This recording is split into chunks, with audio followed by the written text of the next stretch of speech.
नमस्कार, प्रणाम, नमस्ते। हम आप सबके छोट भाई वीरेंद्र बिहारी, छोट मोट गायक। तो बड़ी खुशी की बात बा कि विकास भाई हमारे गांव में आए हुए थे, हमारे घर के पास। तो मैं उनको पहले से तो नहीं जानता था, लेकिन बहुत अच्छा गाते हैं।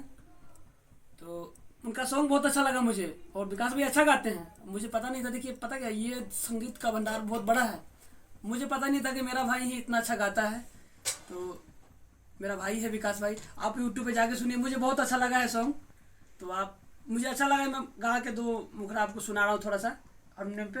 तो आप यूट्यूब पे जाके सुने, उनको इतना अच्छा गा रहे हैं, मज़ा आ गया सुनने भाई। लगता है मुझे होली में गाना बजेगा ही बजेगा।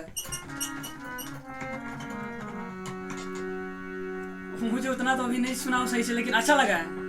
हरे अखिया जब जब बंद करी ले, अखिया जब जब बंद करी ले, अरे आवेलू तू ख्याल में।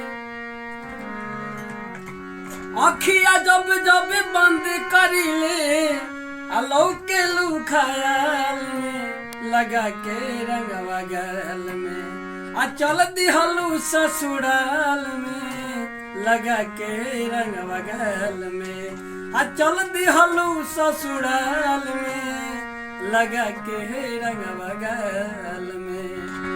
अखिया जब जब बंद करी ले, अखिया जब जब बंद करी ले, लौके लू ख्याल में, लगा के रंगवा गल में, हरे चल दिहलू ससुराल में, लगा के रंगवा गल में। यूट्यूब पर जाके सुनिए, विकास राव बहुत अच्छा गाए हैं भाई।